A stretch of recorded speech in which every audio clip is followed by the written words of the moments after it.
Alright, so R5C review. I've had this for a few months now, and we'll go over the 8K60, why I regret buying it, why I don't think I'll be going back to Canon, whether you should get the Blackmagic 6K, C70, or the battery situation with the R5, how I've found shooting with it over the last 2 years, 1.5 years or so.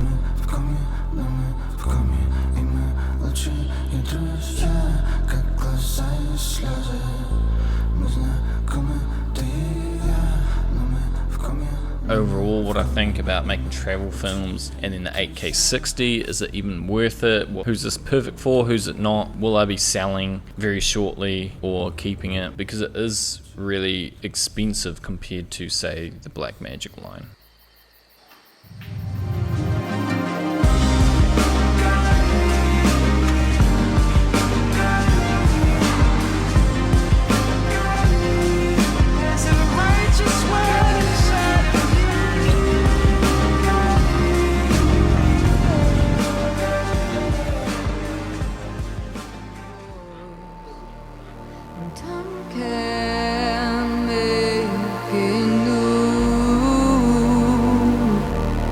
Doesn't make you wiser, doesn't make you stronger, doesn't make you live a little bit.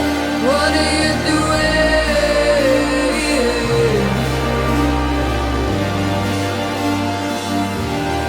Doesn't make you wiser, doesn't make you stronger, doesn't make you live a little bit. What are you doing?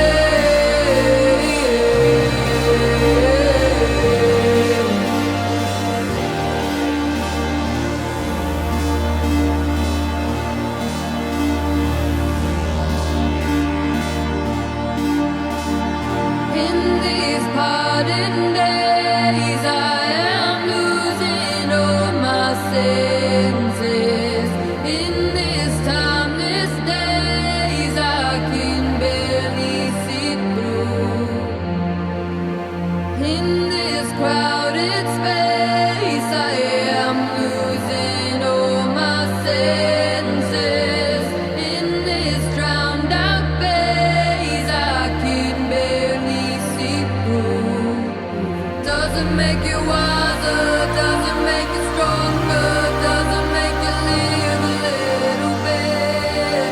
What are you doing?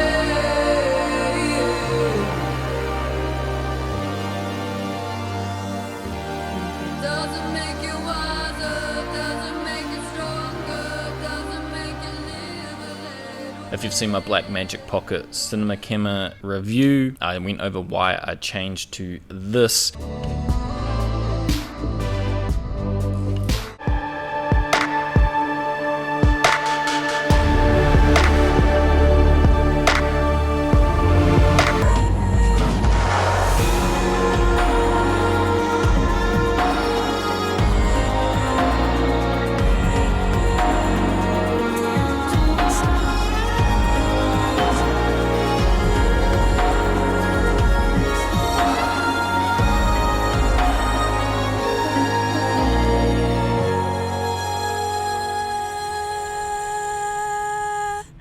So I just needed to up my photos, definitely. I have a course on photo editing, or more so color.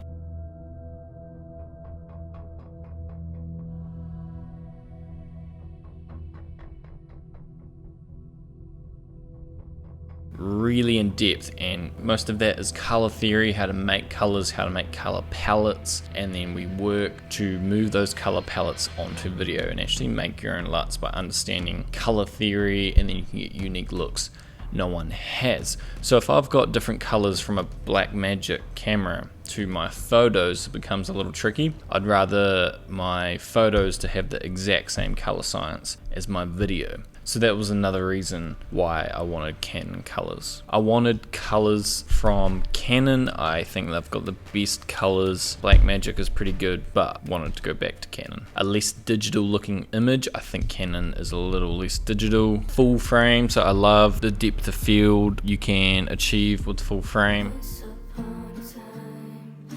Flip screen is really nice. I'd never had one before, but you every camera should have one. And then I wanted 120 frames, doesn't have a recording limit or overheating. Studio camera, it's amazing as long as you hook it up to power, because the battery life is worse than the Blackmagic 6K, okay? The fan is always on, I don't know why. You just flick it on and you're going through the menu, your fan will still be going and your battery will die super quick.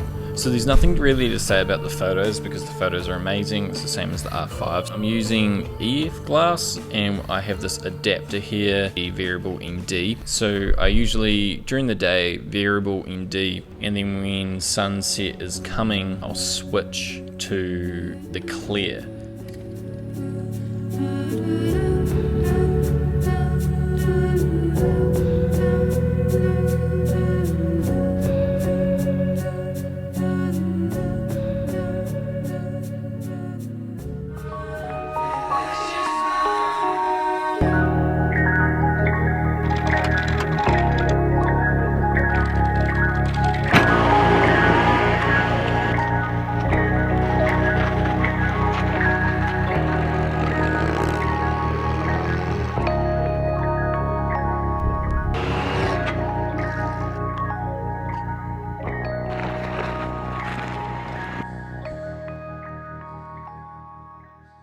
Pairing shutter angle with a variable ND, you just at something you don't have to worry about anymore, which is super handy.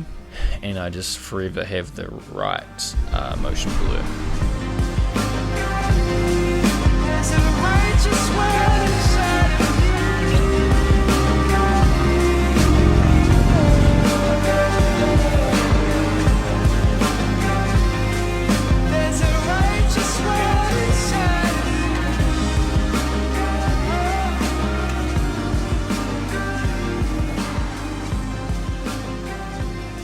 So in the camera, it's got all these cinema exposure tools. Quite rare to get a waveform in a camera. So the R5C, I see its competitor being the Blackmagic Pocket Cinema camera as well. This beats it, but for the price, it doesn't beat it. If you just video and you're on a budget, Blackmagic for sure. So I've been shooting 8K60 a lot, testing it out, and you have to use an external battery. I sometimes, when I have my 20mm 1.4 on, I'll change the settings into Super 35 on this camera, and then it will punch in and it will look pretty similar to a 35mm, and then I can shoot at 1.4. Any lens you have, you can sort of punch in, get a bit more distance.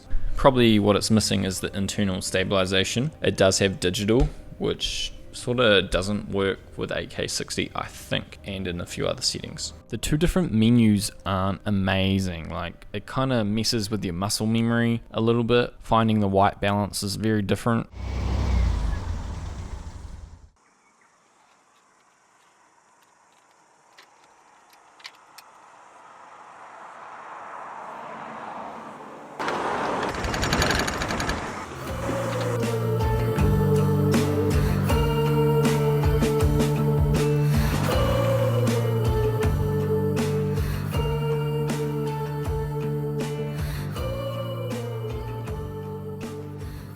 I wanted portability and usability a lot because of the run and gun sort of situation. So that is such a big compromise, to attach a V-mount by a wire, put it on a gimbal, and it's really annoying when the sun's going down, you're shooting and you're handing the camera off to someone else and you got to pull a V-mount out of your pocket and give it over to them. But if you're a beginner and you're only into video, definitely go for the Blackmagic 6K, I think. I want to make travel videos and travel photos creatively, not so much for clients but for myself, for the course. That's my main thing. Like, I'm not shooting for clients and stuff. I'm focusing on teaching people the theories, the science behind color, how to master color.